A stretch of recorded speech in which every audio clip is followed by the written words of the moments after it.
MLC గారిని తాకేవలేదా? MLC గారిని తాకేవలేదు నువ్వు? తాకేవలేదా? చిరంజీవి గారిని తాకేవలేదా? చిరంజీవి గారిని తాకేవలేదు మీరు? ఎక్కడికి వస్తున్నారు? ఏం తాకు మా తెలియదు కనపడుతుంది. ఇంకా వైసీపీ ఇది పోలేదండి మీకు. ఏకవచనం పెట్టి మాట్లాడుతున్నారు. ఆపండి సార్,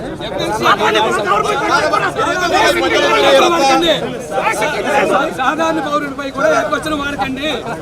ఎమ్మెల్సీలే కాదు, సాధారణ పౌరుడిపై కూడా గవర్నమెంట్ అలవాటు అయిపోయి సతీష్ గారికి బాగా